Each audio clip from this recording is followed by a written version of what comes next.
Smells like hand sanitizer. Yeah. Am I tripping? I don't know. Actually, I'm starting to think that I'm the crazy one. Yeah.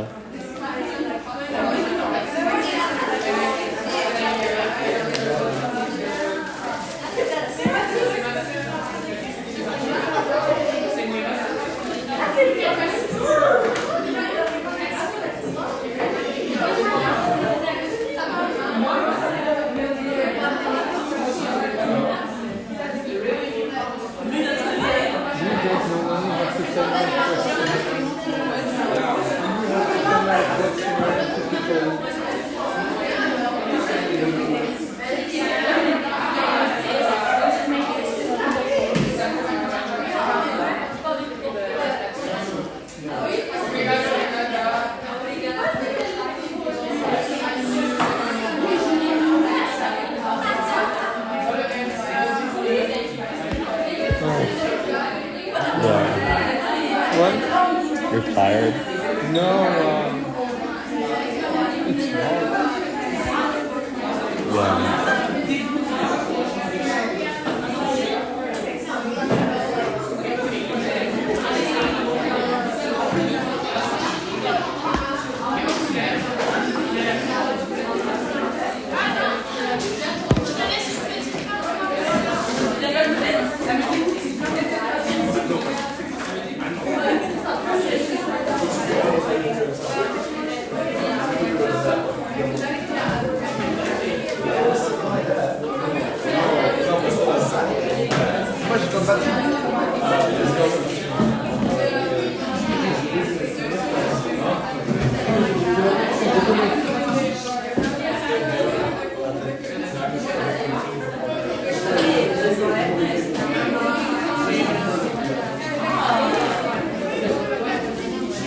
Yeah,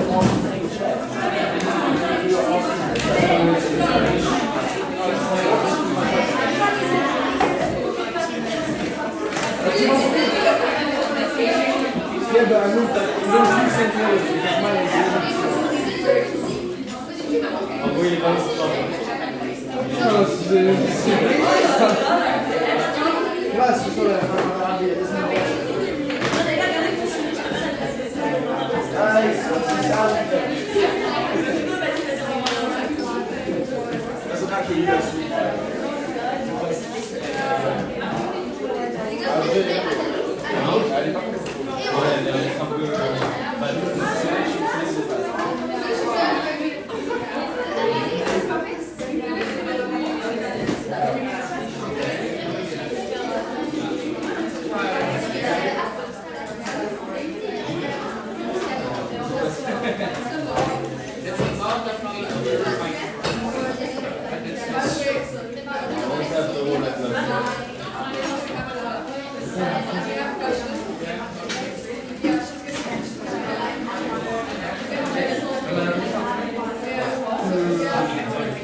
Yes. Yusef? Hola.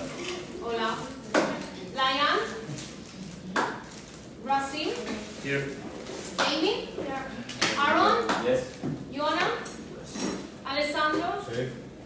Mani? Yes. Alexander? Yes. Okay. Maria? Yes. Chris? Yes. Diana? Yes. Talia? Yes. Sarah? Yes. Shaista? Yes. Kimi? Yes. Victoria? Yeah. Isabella? Yes. Lorenzo? Yes. Erica? Yes. Zach? Yeah. Iba? Yeah. Fanny? Yes. Kenzie? Arthur? Sean? Yeah. Lou? Okay, Ryan? Yes. Melanie? Yes. Rita? Yes. Thank you. Good.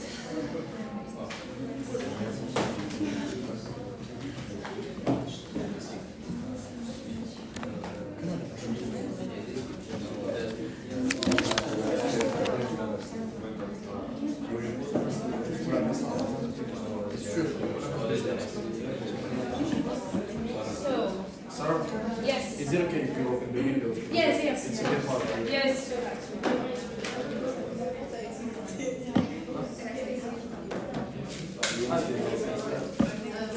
But be careful because of the wind. Sometimes the window closes. It can hit you.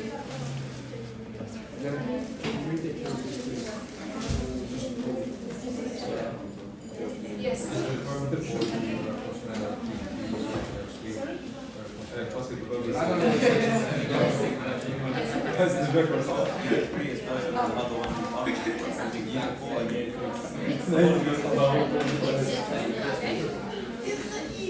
Okay, reminder, 2 reinforcement activity next week. The first one on Monday, the second one on Thursday. The first one about the skin, and then unit 4. The whole unit 4, including the digital block. Okay, perfect. So, guys, today we are going to finish. Is there digital log for Unit 3? Yes, it is. But the test is not open yet. I will tell you when. But is the digital log in the reinforcement, like, is it part of the reading? No. Yeah. Yes, this is not new, Yeah, guys. like before, the same. Exactly, this is not new. Always, you have to study the digital blogs. Always, for the exam too. It's not online. Yes, it is? No. No? No. Yes, it is. No, we like. I think it's just not open yet. No, the PowerPoint. If Melanie says, if one person says it is, You have Unit 3? I'm going to check because maybe it's not, so sorry. But let us check.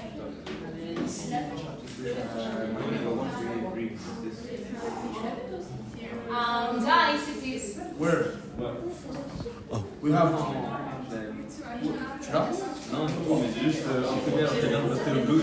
Please, can you check Canvas? Yeah. Ah, this is AP1 Unit 4.3 skeletal system. Yeah, Unit 4.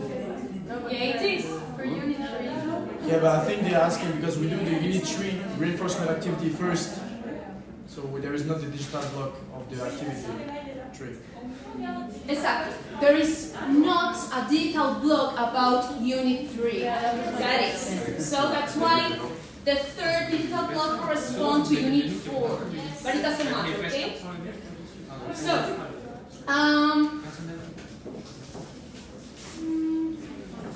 maybe I will open the test for this digital blog this Friday. Maybe. But I need to check with the other groups, so in case that it is like this, I will write an announcement on Canvas, okay? But just in case, start reading it and studying it. Last question. What do we need to do for the lab to prepare ourselves? Study the student guide, that it's already in Blackboard too. Ah, so yeah. Read it. It's not about the lesson. Yes. 1, 2, 3, 1, 2, No, 4. three, just skin, guys. Ah, it's got only got this one.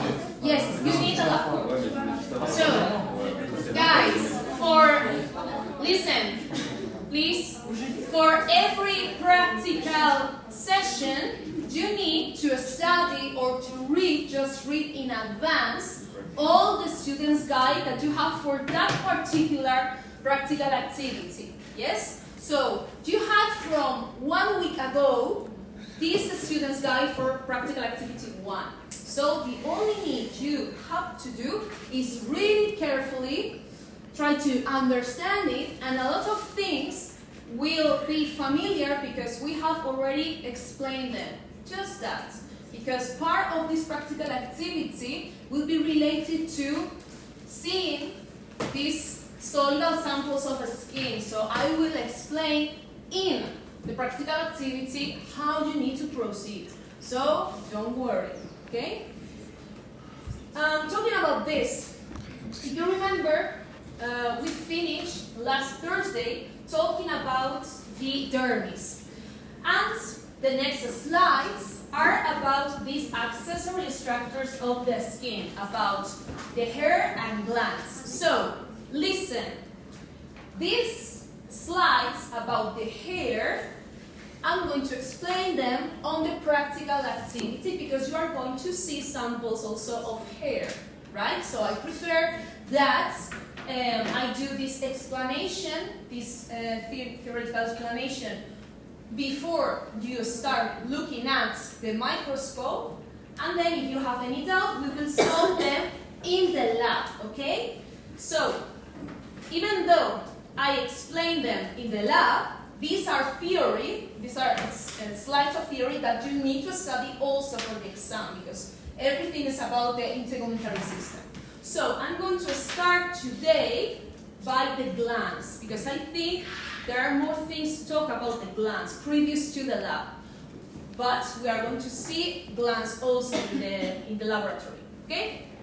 So our third digital block is Unit 4. There's no digital block in Unit 4. No. Okay. right? No digital block about Unit 3. Yes? Everyone got it? Yes? Perfect. Okay. Can we start? Ready? Perfect. So, the hair for the lab. Now we go on with one important accessory structure that we can find within this instrumentary system that you have already, I hope, studied within the digital block about the glands, okay?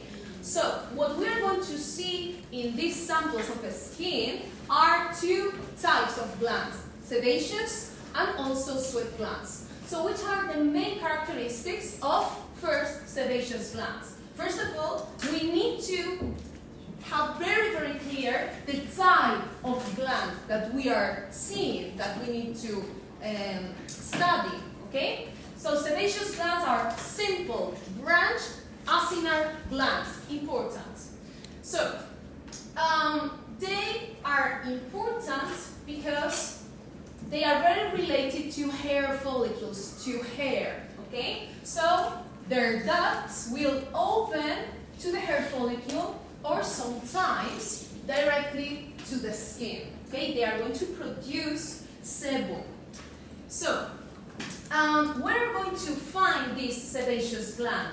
Their secretory portion, their acini, are going to be located in the dermis, in the reticular dermis, as you are going to see in the lab. We are not going to see these sebaceous glands in the palms and in the soles of the feet because in here we can find hair. So, as these sebaceous glands are related to hair follicles, they will be absent in these locations of the body.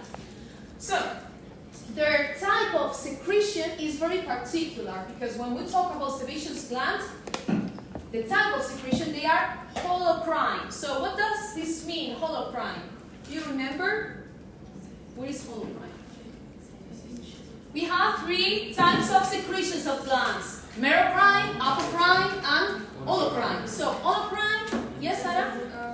Is it exocytosis? They die and they renew. Good. Okay. This is not a good example. Sorry. But holocrine, explosion, I always think about. No, I'm not going to say it. I'm not going to say it. I leave you for you, if you can imagine. Holocrine explosion. The cell dies and will release the contents. Okay? So if you have a little bit of imagination, something starts with holo, but I'm not going to say it. So, holocrines produce sebum when they die, and they are going to release this sebum onto the epidermal surface. So, which is the composition of the sebum, right? Triglycerides, cholesterol, sometimes proteins and salts. So, the main composition of... Please. The sebum is going to be made mainly of lipids, okay? And due to this composition, the sebum is going to provide protection to the hair and also to the skin, where we can find hair. It's going to avoid dehydration, will make both the hair and the skin smoother, and will inhibit the bacteria and sometimes fungi growth. Okay? So, as you can see in this image, this is a very good example of something that you're going to see under the microscope. Because whenever you see this type of glands that they look like sacs full of white grapes, they will be sebaceous glands. Some of you could think that these little dots are nuclei, but they aren't. Why? Because they look very familiar to one particular connective tissue that we have already studied, right? This is similar to which type? of connective tissue? Adipose tissue, but in the sebaceous glands we don't find adipose tissue. So this can be nuclei, cells nuclei, right? These are the acini of these sebaceous glands, okay? Be careful with that. So here we can see that as these sebaceous glands are very related to the hair follicles, sometimes when the regulation is not working right, in the skin we are going to see an excessive amount of sebum leading to the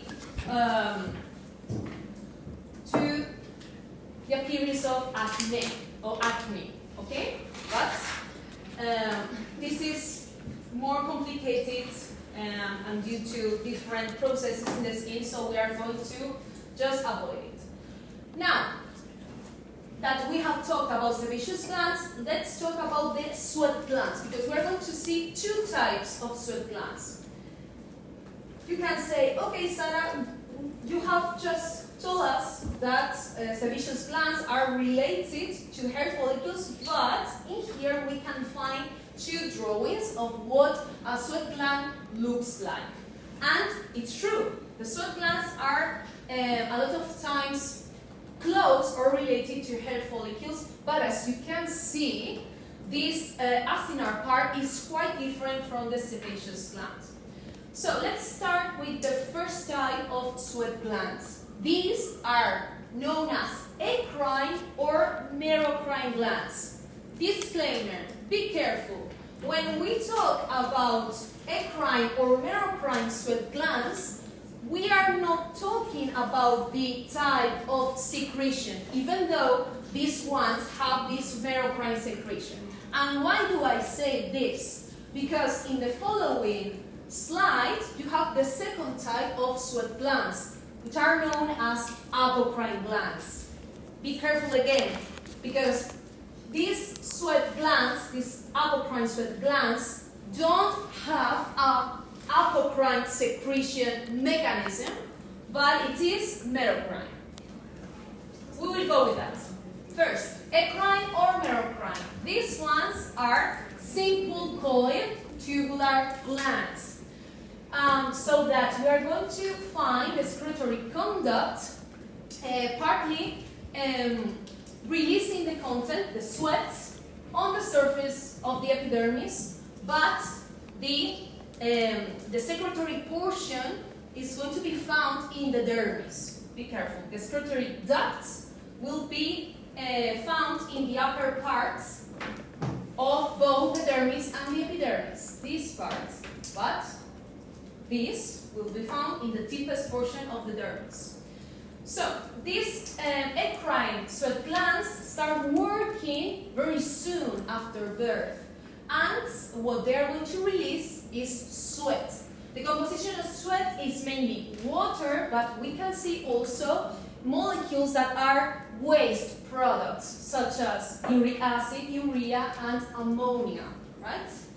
We're going to find these sweat glands located all over the body, in all the body surface, except for some locations such as the lips, the auditory duct, and the glands. Okay? So, which are going to be the main functions then? Thermoregulation. As these sweat glands, eccrine sweat glands, start producing sweat when we are very hot, this is going to be a way to regulate our body temperature. But there is another mechanism that we're going to see at the end. Also, we find this function related to this elimination of waste products. So, this eccrine sweat glands is related with the excretion of deep dry and waste products. Second type, apocrine sweat glands. Be careful here. They are also simple coiled tubular glands. Both types are sweat glands. Merocrine secretion, not apocrine, even though the name can be confusing. So then, this merocrine secretion consists about what? how would these sweat glands will secrete this content, the sweat? Exocytosis, exactly, very good. As well as the eccrine or merocrine sweat glands, as you can see here. Both of them have merocrine secretion. Be careful with this name. So, these apocrine sweat glands will have their ducts excreting to the hair follicles directly, as well as the sebaceous glands. But the contents will be quite different from the sweat that we have just explained, because this content will be mainly oily. So the composition will be lipids, proteins, and hormones, right? Because these apocrine glands are very related when the puberty starts. They are very related to the sexual arousal, when we are stressed, when we feel fear. So that's why these apocrine glands will be more active when we are in these situations. Okay? So when are they located? In the armpits, groin, breast, areolas, in the anus also, and in most men, in the birth regions. Okay? So the functions then of these apocrine sweat glands will be emotional, sweating, and also generating sweat during sexual activities. Okay? And these ones don't participate in the thermoregulation as the merocrine or eccrine sweat glands. Okay? So look, guys, this is an image of something that you are going to see also when we are in the lab on Thursday. These sweat glands will look like sometimes flat and very small donuts. So this is a sweat gland. This is also a sweat gland. Inside, what we see in white is the lumen. Okay? We can find here another one, so that if you observe carefully, these sweat glands are not similar at all to the sebaceous ones. Okay? So when you see different samples, you will have the chance to compare them and be able to distinguish which one is a sweat gland or a sebaceous one. Which other types of glands can we find in the body apart from these two? But this one, we are not going to see them in the lab. First, we have the mammary glands and the ceruminous glands. The first ones are compound tubular acinar glands. And the secretion will be regulated by hormones during I would say, lactancy? Is that the word? Lactation, thank you very much. During lactation. So that hormones, for example, oxytocin will be very related to lactation, okay? After the birth. And finally, ceruminous glands are a subtype of sweat glands. They are modified sweat glands that will produce wax in the external auditory meatus, so that this wax will avoid different particles or microorganisms to enter to the inner ear. Okay? Perfect. To finish with this part of the unit, we are going to talk about the different functions of the skin. Okay? So, we mentioned at the beginning that one of the main functions of the intraluminary system is to work as a physical and chemical barrier.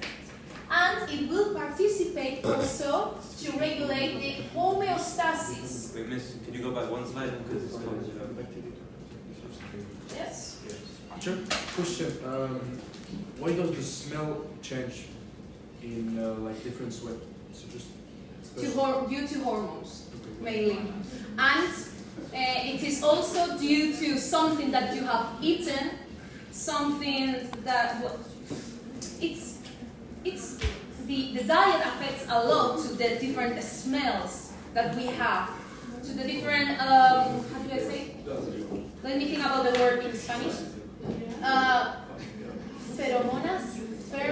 Hormones. I don't know if that's the correct word in English, but there are different chemical compounds produced by the body, so that in an unconscious way we can detect different behavior of other people by the smell. But this is due mainly to hormones. So this is mainly or enhanced during puberty. The smell increases in all of us. Okay. So that's why it's important to keep the hygiene. Okay. So as I was saying, to regulate the homeostasis, the skin will be very important in the thermoregulation, to provide sensory information, to secrete or excrete waste products, and to synthesize vitamin D, as we are going to see. So, related to protection, we mentioned that different physical, chemical, or different types of agents in the external environment can affect our skin, can degenerate it, we can suffer from different damages, so that we have a particular composition due to the different arrangement of layers in the epidermis, and due to the function of the different cells, also to the main role of the dermis to have different mechanoreceptors to detect different agents, as we have mentioned, etc. To the role of the melanin to avoid our DNA to suffer from the radiation, or to protect it as much as possible, etc. Okay? Fine. So, one important function, first one, thermoregulation. Very important to regulate our body temperature. So, what happens during heat or cold, let's say, environments or changes? So, during heat or hard exercise, the perspiration and evaporation increases. But why is that? Because when we are feeling hot, what we want is to decrease our body temperature. And how is the skin related to that? Well, all this network of capillaries located in the papillary region of the dermis, if you remember, are going to suffer from vasodilation. That is, the blood flow will increase, so that the blood will be closer to the surface of the skin and closer to the external environment, leading to this enhanced perspiration or heat loss through the skin, and then evaporation. But that will be due to the function of the sweat glands. When we are producing sweat, we are going to make our epidermis get cooler. Okay, we're going to feel colder due to this watery secretion. But what happens in the contrary scenario? If we are feeling very, very cold, or the external temperature decreases a lot, we want to maintain our body temperature and we don't want to lose heat. It's going to So, contract. Exactly. If this network of capillaries at first vasodilated, now we have the opposite. The closer one to the epidermis will suffer from vasoconstriction, and the blood flow will increase in the deepest part of the dermis. So we are going to keep this heat as much as possible to not release it to the external environment. But these two mechanisms, vasoconstriction and vasodilation, won't appear just because we need different proteins or different factors that will help to do so. In the case of the heat loss during heat conditions, we will have different vasodilator agents. For example, heparin, adenosine, histamine, etc. And one of them is quite famous, which is nitric oxide.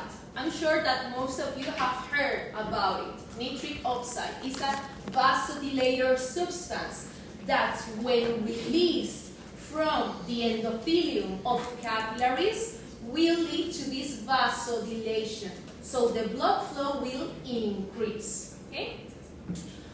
On the other hand, we have the vasoconstrictor molecules. For example, ATP. Yes, ATP can also work as a vasoconstriction substance, not only as an energy molecule for the cell. We find also angiotensin II. It is a hormone that will work in this renin-angiotensin system that will be released from the kidney, as we will see in Anatomy 2. But from now, just for you to know, angiotensin II will be a vasoconstriction. So the blood vessels will have a smaller diameter and then suffer from vasoconstriction.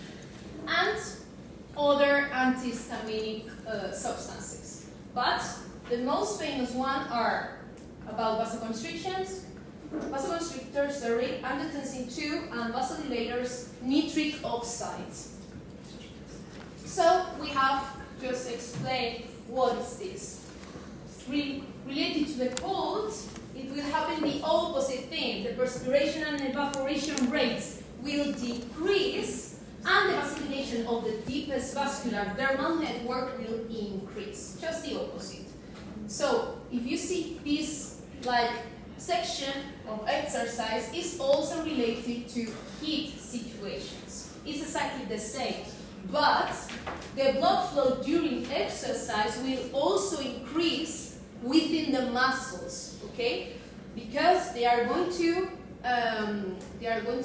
suffer, or they are going to start these constriction, relaxation processes, okay?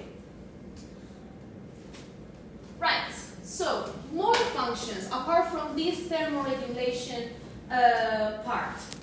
The skin or the integumentary system will also work as a blood reservoir due to this network of blood vessels found in the dermis, both the papillary region and the reticular region.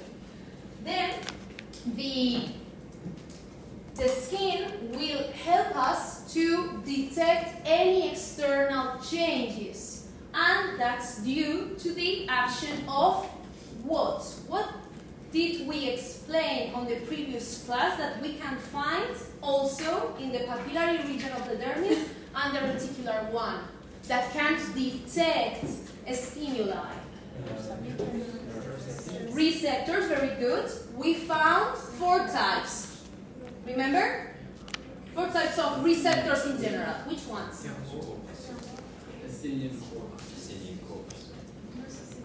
Nociceptors, mechanoreceptors, thermoreceptors, and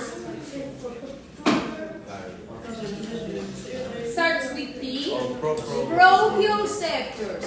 Okay, so in the thermoreceptors we can find mainly 2 types: heat and cold thermoreceptors, and within the mechanoreceptors, which types can we find? Pacinian corpuscle. More? 4. 1. Pacinian corpuscle, and just that. Ruffini. So these 2 are located in the papillary region or in the reticular region? Reticular, good. 2 more left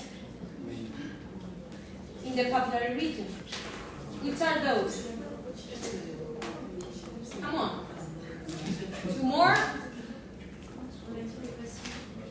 Merkel discs and Meissner corpuscles. Okay? So these four guys will be able to detect tactile sensations because they are mechanoreceptors. So in general, through the skin, we are going to detect touch, pressure, vibration, stretching, pain, tickling, itching, sensations. Okay? And also temperature changes. Fine. Also, we have said that the skin is very important to excrete waste products. For example, ammonia, urea, different salts through the sweat. Okay? As you have in here. Obviously, the amount of sweat that we produce per day will vary depending on our physical activity, about how by, how do I say?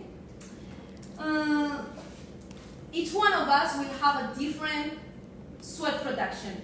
Some will sweat more than others, but that's not bad. That is due to the internal mechanisms, but it can happen too, okay?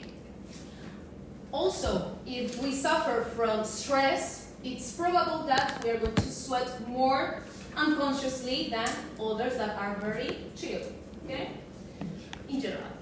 So, to finish, another very important function that happens within the skin is the vitamin D synthesis, okay?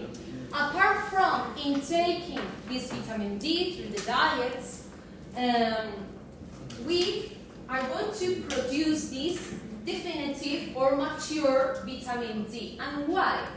Because when we are exposed to the sunlight due to this UV light, we're going to activate a specific vitamin D precursor, that is 7-dehydrocholesterol. Do I need to learn this? No. I just need you to understand the process, so listen, okay? So, thanks to the radiation, this precursor will be active, but this molecule needs to go somewhere to give rise to the definitive form of vitamin D. So in the case of this precursor, we're going to see that it will be transformed into another molecule that will go directly to the liver. This is the vitamin D3. So, in the liver, thanks to different metabolic pathways and also to the dietary intake of vitamin D by fish, by the dairies, etc., or supplements, this vitamin D3 is going to be converted into 25-hydroxy vitamin D3, another precursor. So, when this is transformed finally in the kidneys, we are going to find the 1,25-dehydroxy vitamin D3, which is also known as calcitriol. This is the definitive vitamin 3. Definitive vitamin 3. Which has an easier name rather than 1,25-dehydroxy, blah, blah, blah. Okay? That's it. So, another important thing for us to remember. Vitamin D, it's very important to be synthesized from UV light exposure and the dietary intake to absorb correctly calcium. Why is calcium important? For bones, but for what? Calcification, so?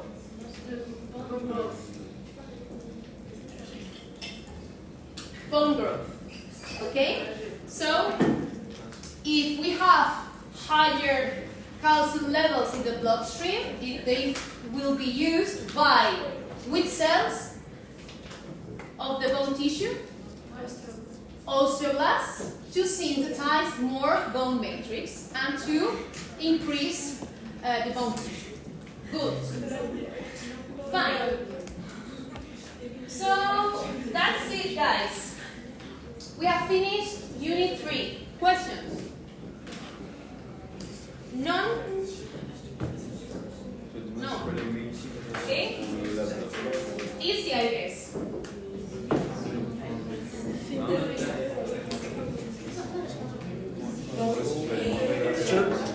Before starting Unit 5, can I Yes, venga, va. 5 minutos de descanso. 5 minutes rest.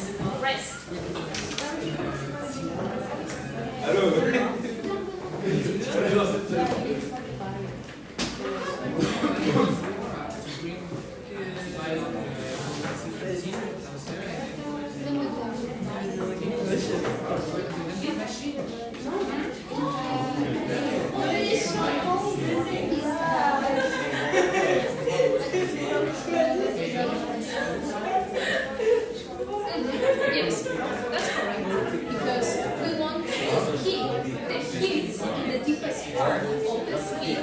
So vasodilation will occur in the deepest vascular network. So we increase the blood flow in the internal parts, but we vasoconstrict the network in the most superficial part. You see?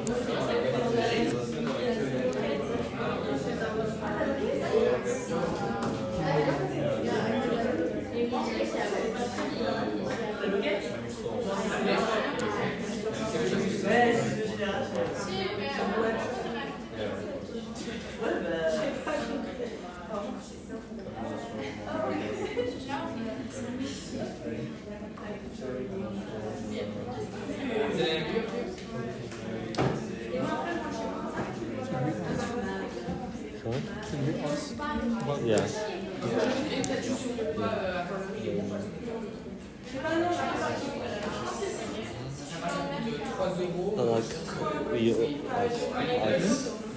about like this thing, like when you try to access like the link to the virtual microscope on the like. Can you go back to Canvas, please? Sure. I do it here. Yes. If I click here, then I could. Oh, the link doesn't work. Okay, please go back to the scene.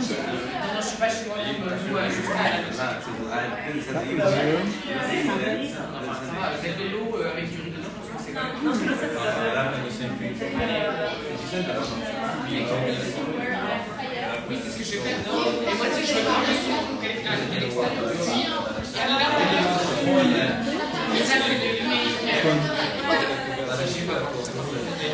You don't really need this virtual microscope because I'm going to teach you how to use it in the lab. So I'm going to go by part by part, telling you the definition, why is this or that used. So you're going to learn in the lab. So anyway, you can start being familiar with the different parts of the microscope by reading the different components, but just that. So have you used already a microscope? Then you won't learn anything new from that link. Okay. Don't worry. Thank you. Yes. And yes, but I'm going to need like one class to review it. So don't worry.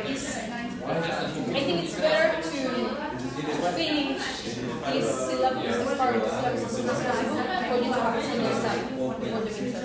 So that's why I'm going a little bit quicker. Yeah. On the first No, but there will be a question on the as always. Okay?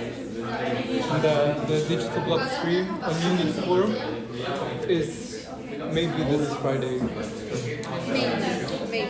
Anyway, try to study it as soon as possible because there's like less than a month. But don't worry, we'll tell you in advance. Thank you.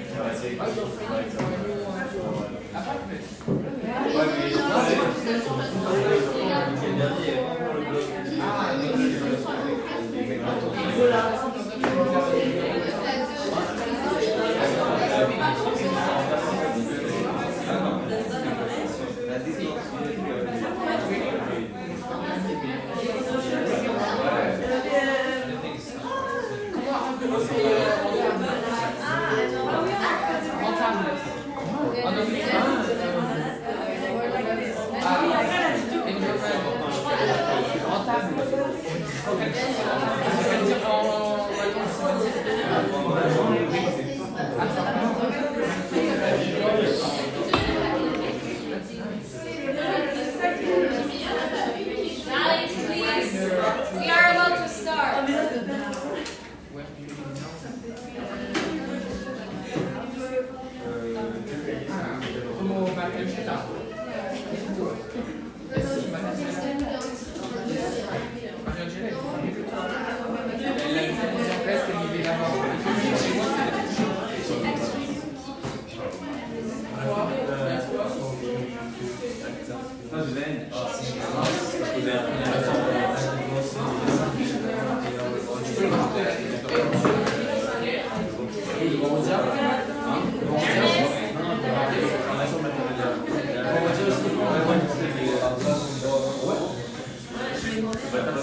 Guys, please. Thank you. So, as I was telling one of your classmates, I'm going to start today Unit 5, and maybe you can think, okay, once you finish with it, you are going to go on with the syllabus before the midterm? Yes, I will, but I will leave one class to review everything, all the questions that you might have, okay? That's why I'm going a little bit quicker, because I want you to have more time to study, and I think it's better to finish this first block of theory for the midterm as soon as possible. So, my intention is that next week we finish with Unit 5, and then you have a whole week to review everything, all the doubts that you might have, okay? Anyways, if you have questions, doubts, whatever, about everything that we are explaining in these last lessons, ask me, write to me, and we can just schedule any of these hours if you need it, okay? So, good. We are going to start Unit 5 about Melanie, about blood, okay? So at first, we are going to explain the general characteristics as always, and I'm sure that most of you are very easy or familiar.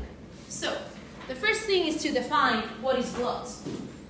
Blood is a liquid suspension of different elements or cells and other substances in a liquid named plasma. Remember that plasma is the portion of blood without cells, okay? So, main characteristics that we should know.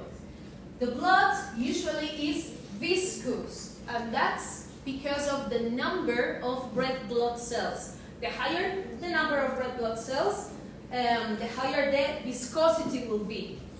The temperature is most of the times slightly higher than the body temperature, but obviously it can vary depending on the circumstances.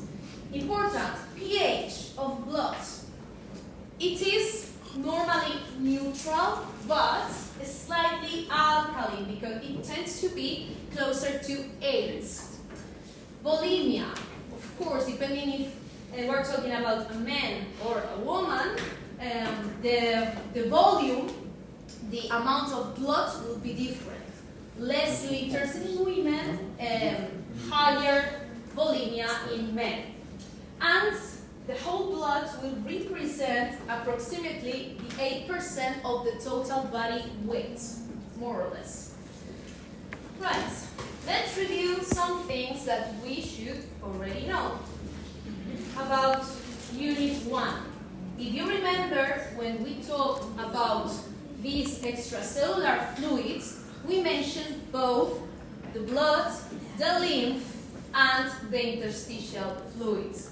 If you remember, 3/4 of this extracellular fluid is represented by what? Good. The interstitial fluid.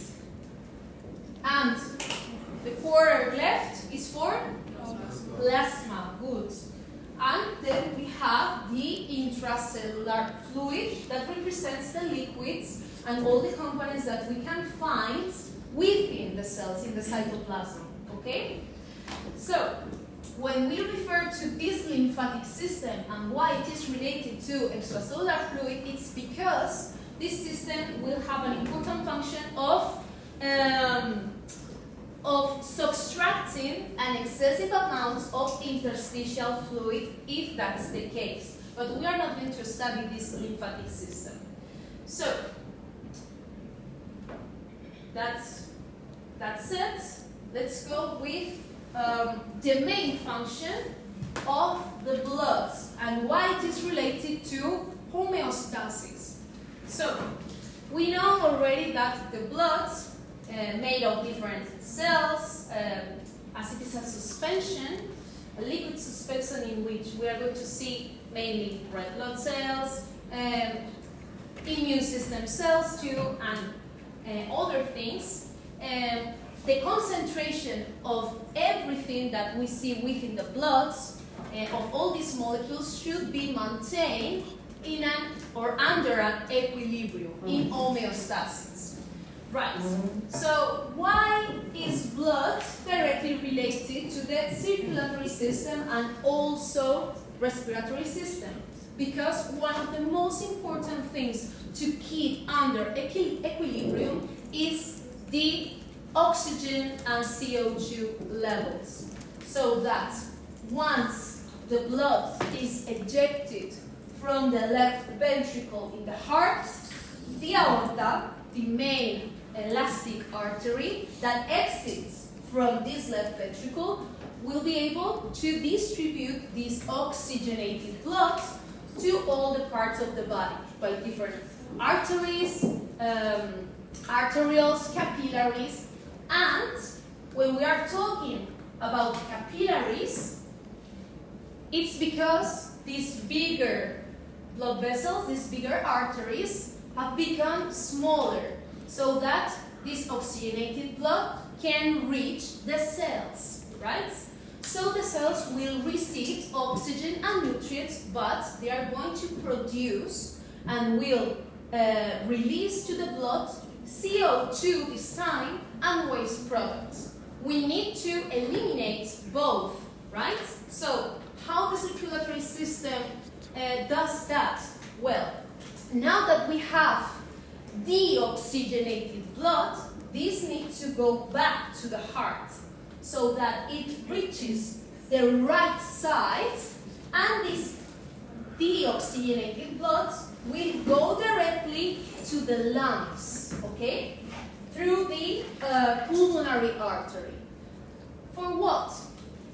Why do we need this deoxygenated blood going to the lungs? Because once we inhale, we intake oxygen. So when this deoxygenated blood reaches the lungs, the alveoli, now we are going to have this exchange of CO2 that will go out directly to the atmosphere by the oxygen that we intake. Again, we have oxygenated blood that will go directly again back to the heart by the left atrium and will be ejected again by the aorta.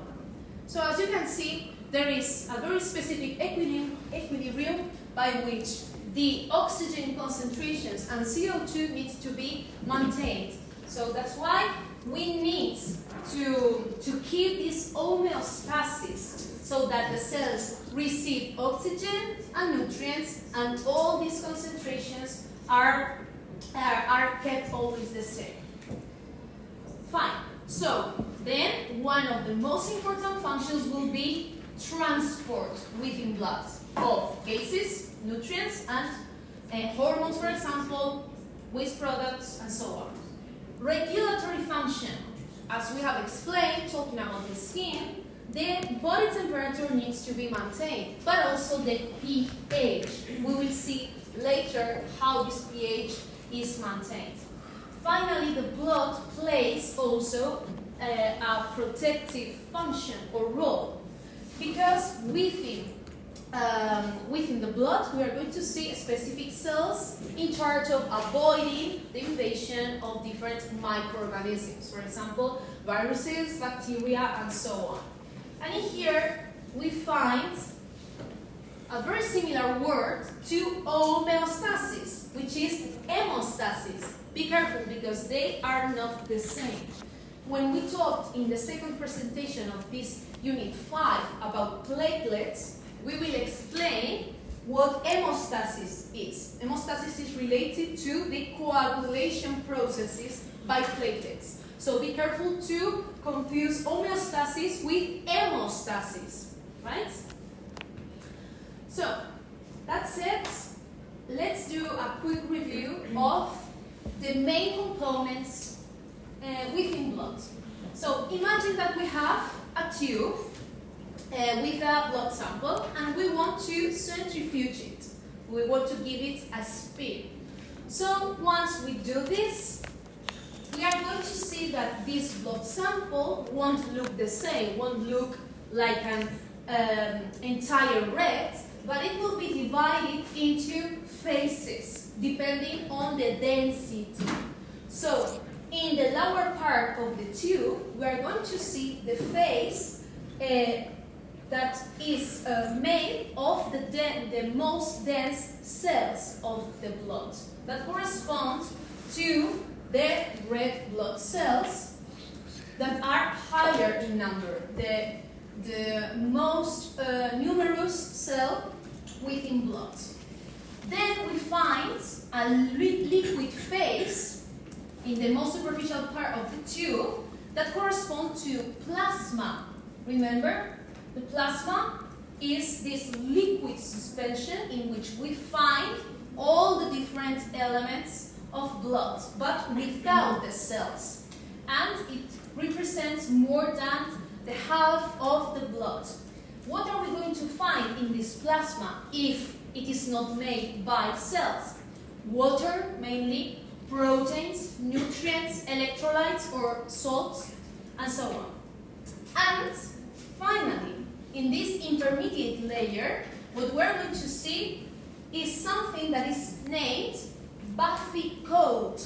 This Buffy coat or intermediate layer in this centrifuged blood sample corresponds to the total white blood cells found in this blood sample. But also we can see not only white blood cells but platelets. So the less dense part of the blood will correspond to plasma, and density. And as we go down, the density will increase. Okay? Fine. This is a very good infography in which you can see the different parts, the different proportions of all the elements, all the different parts that we see in a blood sample. But now we are going to focus on the different components of plasma, okay? So, plasma, if we want to define it quickly, apart from being the liquid part of blood without cells, this corresponds to interstitial fluids plus proteins, okay? Blood proteins. So, the main components will be water, and as we have said, we find different types of nutrients, salts, hormones, and very important, proteins. Obviously, there are more than these three, as you can see, but the most important ones are these three. First, we find the albumin. The albumin is a very important protein that serves as an, if it were Amazon. Albumin works as an Amazon worker so that it will bring different tissues something that they need, substances that need someone so that they can go all over the body. So albumin functions as a transporter, substance transporter. Globulins, we can find different types of globulins, alpha, beta, gamma, and these proteins may in the liver function as a protective proteins in a way that they will avoid different microorganisms invasion. They will work also in different coagulation processes and so on. And obviously, as they are produced within the liver, they are going to regulate different mechanisms in this organ. And finally, we find fibrinogen. We will talk more calmly about fibrinogen when we see the processes of coagulation in the second part of this unit. So, in here you have all the functions that I have just explained, but there is something that usually is complicated for you sometimes to understand. And is this concept, oncotic pressure. Does someone know what is this oncotic pressure? Or no? No? No. Fine. So, we refer to oncotic pressure to the difference in this protein concentration between plasma and interstitial fluid. I will show you with an image. It's also produced by the liver. What? Yes. Oncotic pressure? Yeah. No, oncotic pressure is pressure. And it's in the albumin. Yes, most of the proteins in plasma are produced by the liver, correct. So, guys, there will be a difference in this protein concentration between the blood and the interstitial fluid. It's very similar to what we explained, refer to osmosis. So, this specific type of osmotic pressure referring to the difference in the protein concentration between blood and interstitial fluid receive this name, oncotic pressure. So that if we have more proteins in the blood rather than in the interstitial fluid, by osmosis, this fluid will try to go inside the capillaries to have exactly the same concentration. But it is not like this. But due to this difference, this pressure is created and receives this name, oncotic pressure. Okay? Just that. Don't worry very much about it. I just wanted you to know what it is.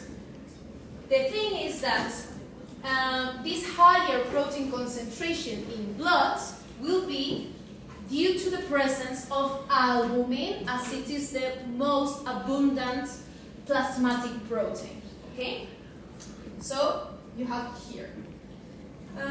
What else? What else? Okay, that's it. So, as Racine has said, all these proteins will be synthesized in the liver by the hepatocytes. Okay? Fine. Now, let's go with the blood components or different cells that receive the name of foreign element. So, the most abundant, as we have mentioned, are the erythrocytes or red blood cells. These are cells that have a very particular morphology. They look red, they are like biconcave, flat, and they lack from nucleus. Very important. they are going to be in charge of transporting oxygen and CO2. So this is a very quick abstract or summary of erythrocytes. Then we have platelets or thrombocytes. Platelets or thrombocytes look like fragments of a bigger cell found in the red bone marrow, that is the megakaryocyte. Don't worry, we will see when talking about platelets. But these cells are just fragments of other bigger cells. And they are in less abundance than the erythrocytes. Lastly, we find the white blood cells or leukocytes that are also known as immune system cells. We are going to find two main types of leukocytes depending on their morphology. So, if we find granules within their cytoplasm, they are known as granulocytes, and if they lack from them, agranulocytes. The agranulocytes contain two main types of leukocytes: the monocytes, the T and B lymphocytes, and also we find a special lymphocyte known as natural killer or NK cells. And regarding the granulocytes, depending on how the staining or dyes will dye these cells when we are staining them, and we're going to see neutrophils, eosinophiles, and basophiles. As you can observe, these three correspond to the granulocytes. The most abundant ones are the neutrophils, and then we have the ones that will die. Not die. Yes, die. When they are stained with acidic dyes, they will have this reddish color, okay? But acid. But on the other hand, when this staining with these dyes is more alkaline, the basophils will be stained with this purple color due to the pH of the granules, right? If they are more acid, they will have this reddish color that will correspond to eosinophiles. If these granules are more alkaline, they will look more purple, okay? And of course, we will see difference within the nuclei. And then we find the agranulocytes as the monocytes and lymphocytes. Platelets and erythrocytes are different form cells. So, a different concept to talk about these form elements, mainly when we are talking about erythrocytes, is the hematocrits. When we go to the doctor and maybe we want this blood analysis, this is an important parameter. So hematocrit is the percentage of blood volume occupied by erythrocytes. So that if we have an hematocrit that corresponds to 40 or 50%, that will be the percentage of our blood represented or occupied by red blood cells. So, the more erythrocytes that we have, the higher the hematocrit will be, and the other way around. So imagine that we suffer from anemia. The number of erythrocytes will be lower, so the hematocrit will also decrease. If, for example, we have another disease or different pathology, such as polycythemia, then the number of erythrocytes produced by the red bone marrow will increase so does the hematocrit. And of course, due to the bulimia, this value will be higher in men than in women. Okay? Right.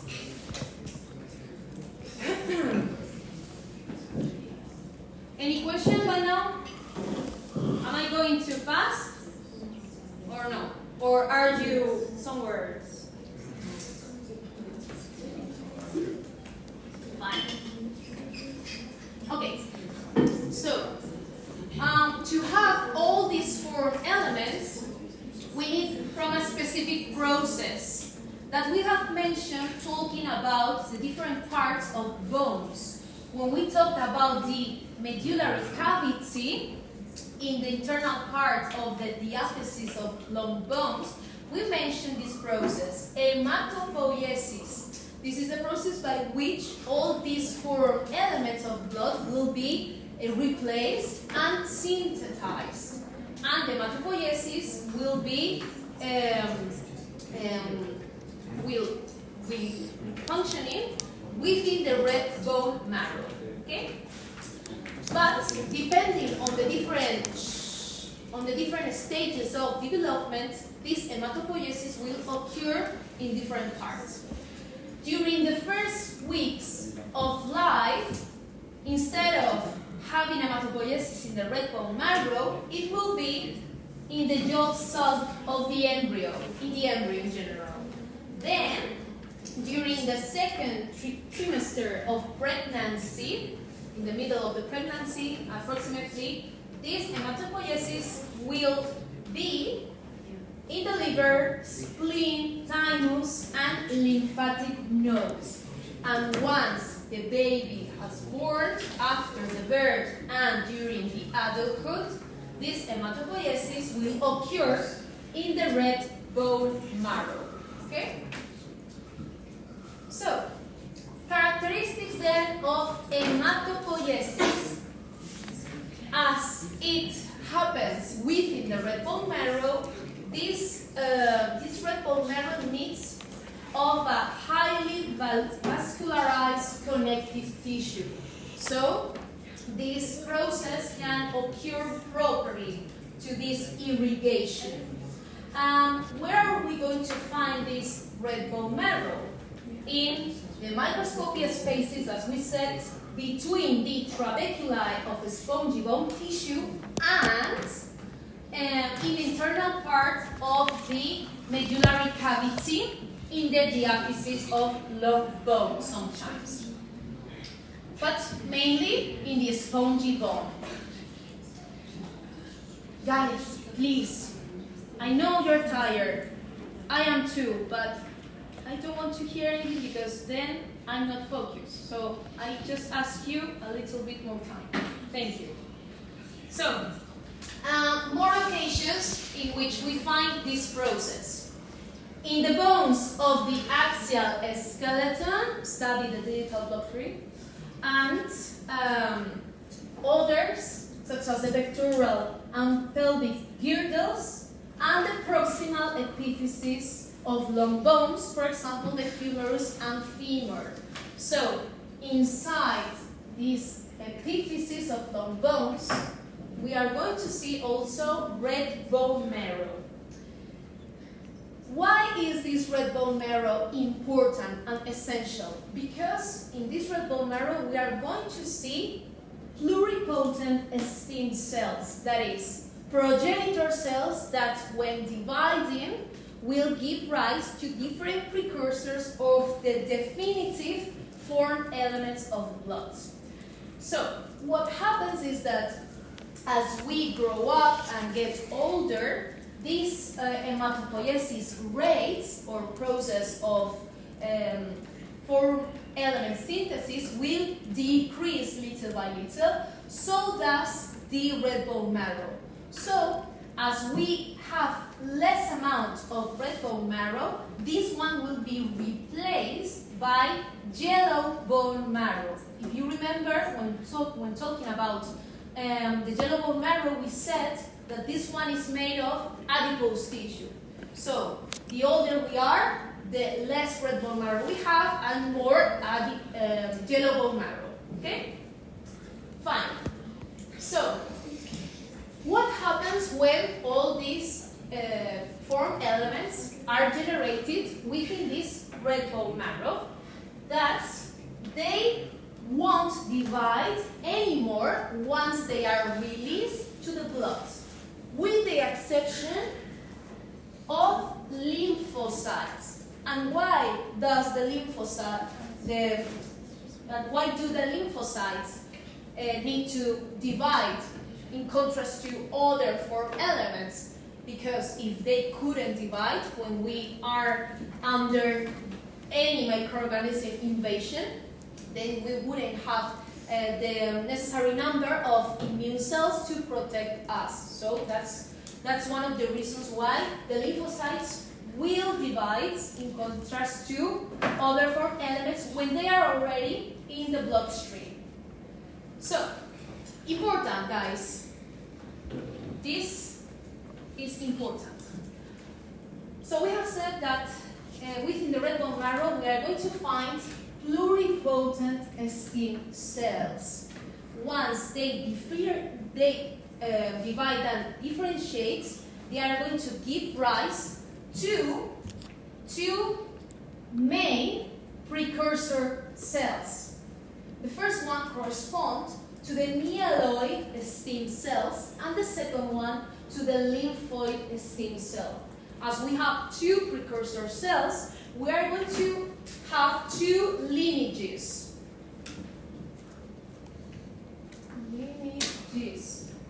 The myeloid and the lymphoid. Okay? So, let's see which are the form elements of the myeloid lineage. Okay? So, as you can see from one myeloid stem cell, depending on other factors that will enhance the activity so that they can differentiate to one cell or another, we can have, for example, erythrocytes in its mature form, platelets, and granular leukocytes. Okay? These ones. But also, in this myeloid lineage, we find monocytes, even though they are not granular. Okay? So, the monocytes will be the precursor of macrophages. So, when they are circulating, they are not macrophages but monocytes. So, once they are installed in any tissue to perform its action, then is when they are transformed and act as macrophages. So this related to the myeloid stem cells or myeloid lineage. What about the second lineage? Lymphoid lineage from a lymphoid stem cell. In here we are just going to have lymphocytes as T lymphocytes, B lymphocytes, and NK cells.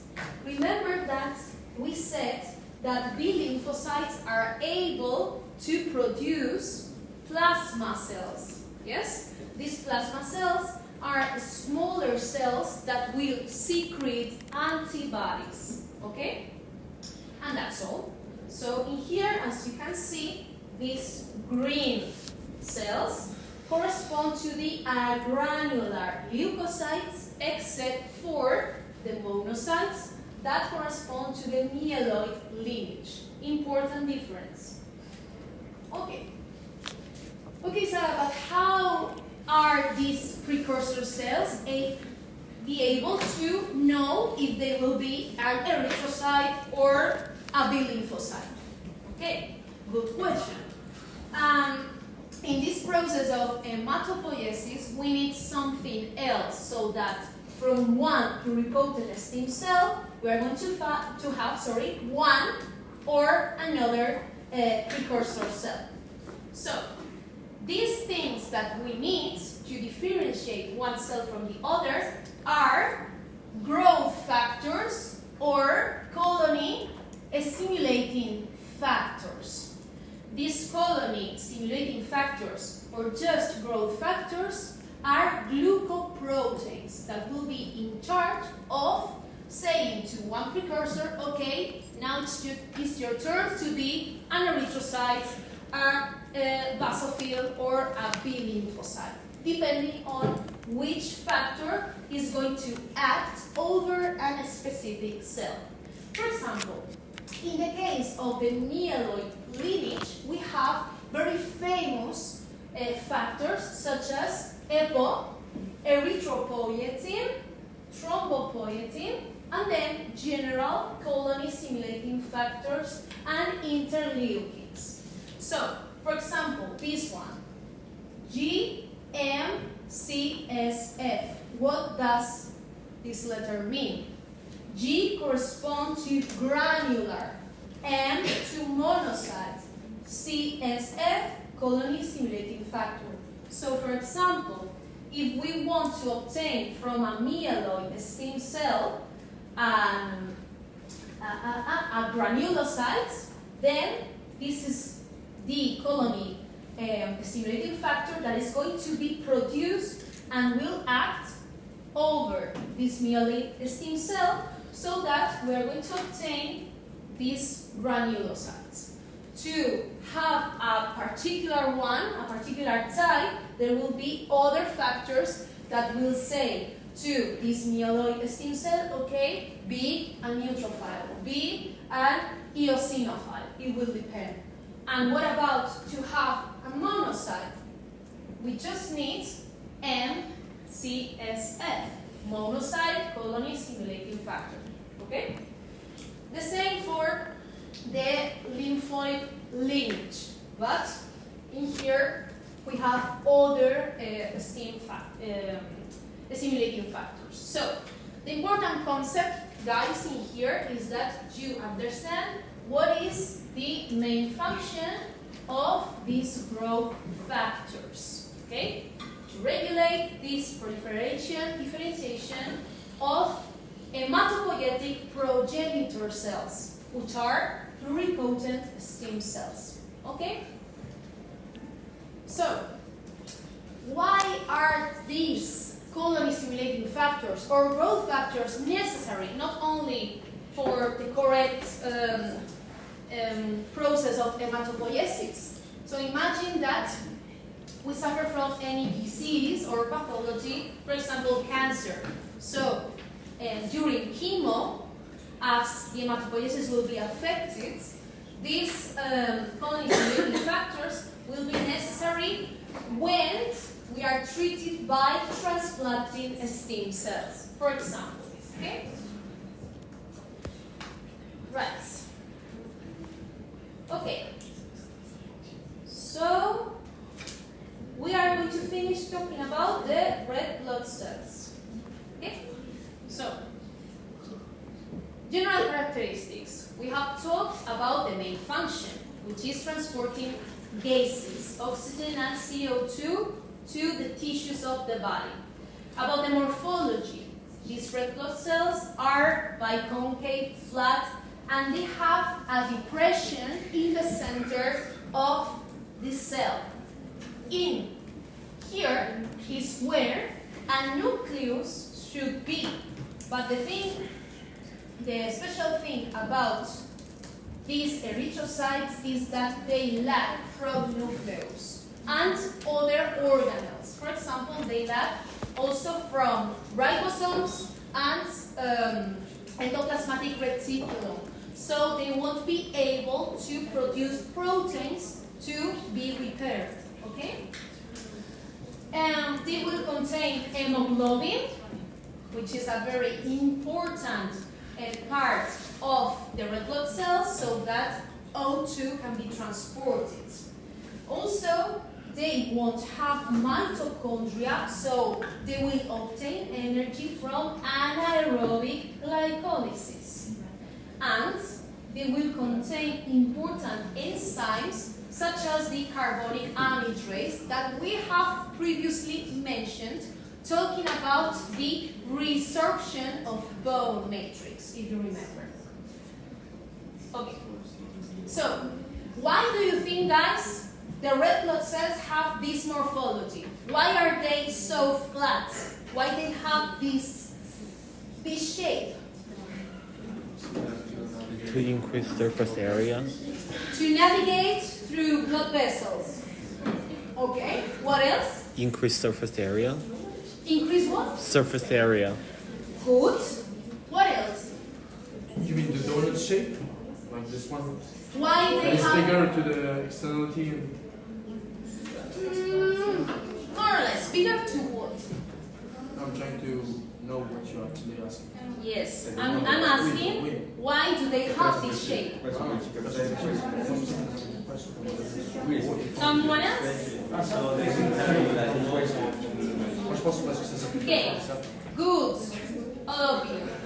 These red blood cells or erythrocytes have this particular morphology or shape because this facilitates them to cross the capillaries walls easily, okay? So if they were or they have this spheric shape, it will be more complicated to cross easily the blood vessels. And also, this surface will be better to transport O2. So, good. Okay. Aha.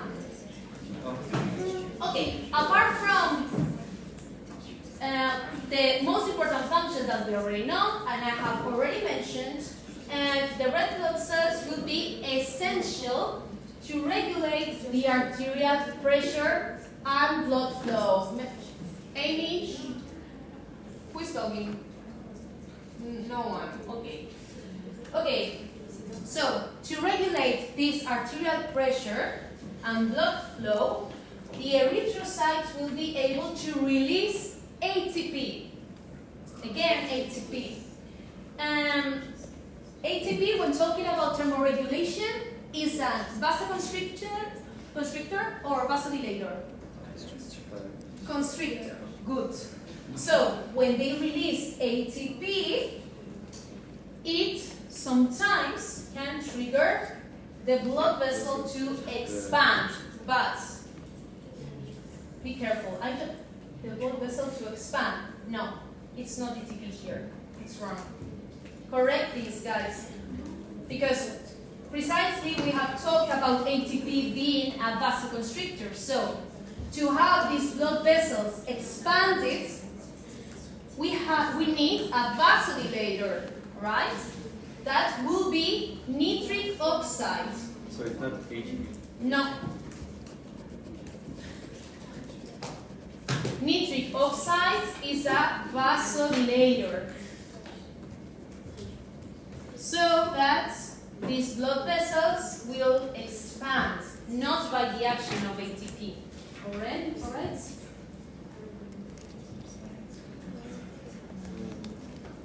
Wait, miss, could you go back? Could you be quiet? Could you go back? What Sorry. Nitric oxide. Okay. Nitric oxide. Be careful. Investigate. Yes? No.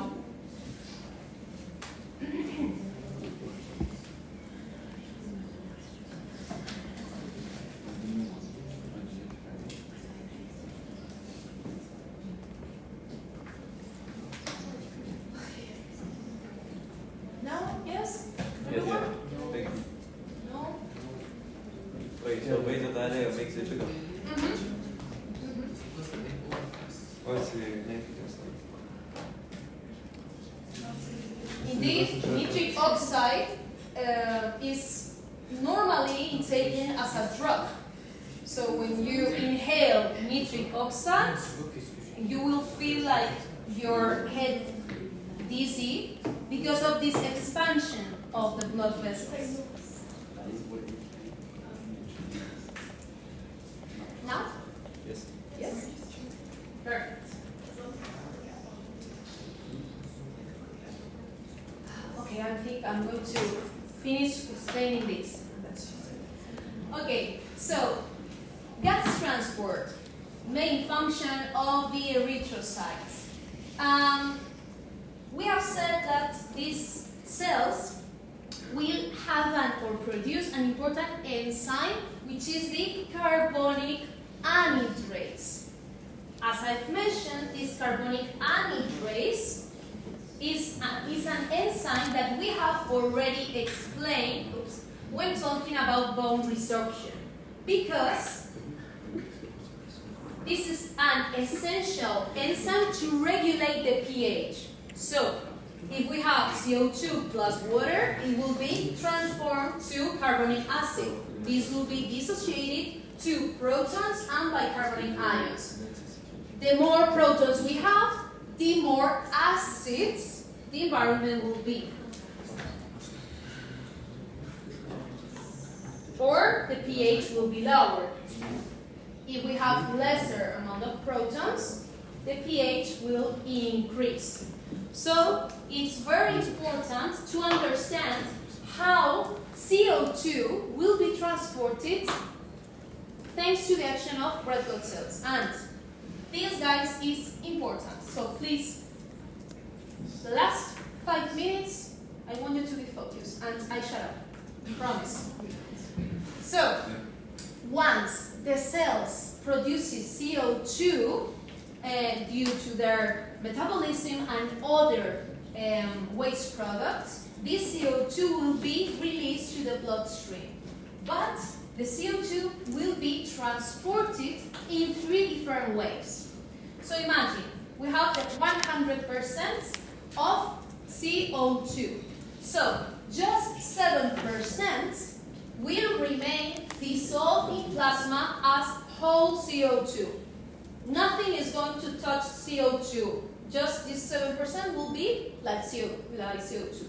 What happens to the 93% left? Okay, so we have 2 other ways to transport CO2 thanks to the red blood cells.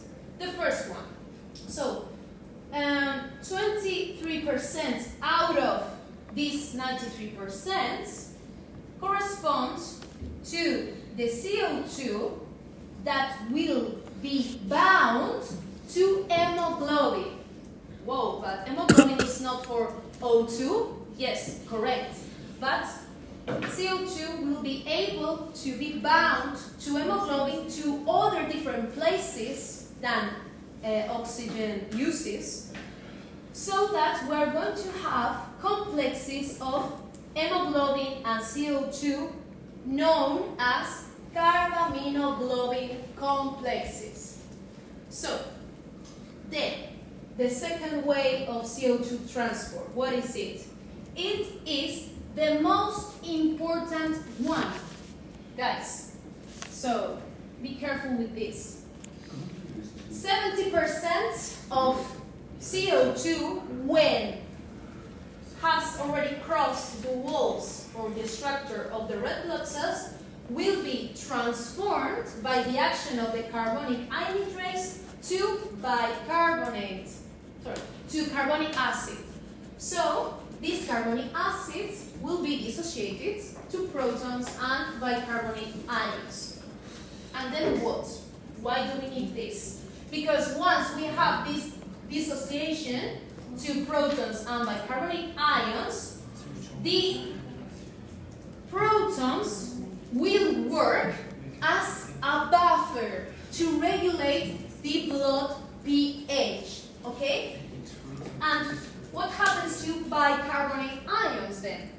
These bicarbonate ions will be the most important way of transport of CO2 by the action of carbonic anhydrase. So that when we have protons and bicarbonate ions, they will be able to cross the erythrocyte walls by a co-transport with chloride, so that bicarbonate is now already in the bloodstream, okay? And once they reach the lungs, the alveoli, again, we're going to have the reverse process. When these bicarbonate ions, which is the most important way of transport of CO2, is again transformed into CO2 to be eliminated to the atmosphere will be to the opposite reaction. Bicarbonate will go again into inside the red blood cells. With the protons, we will have again carbonic acid, and by the action of the carbonic anhydrase, we will have CO2 plus water.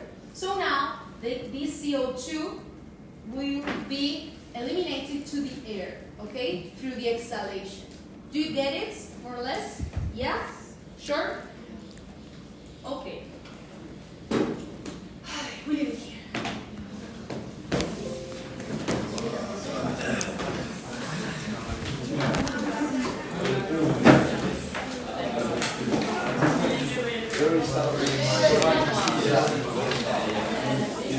Very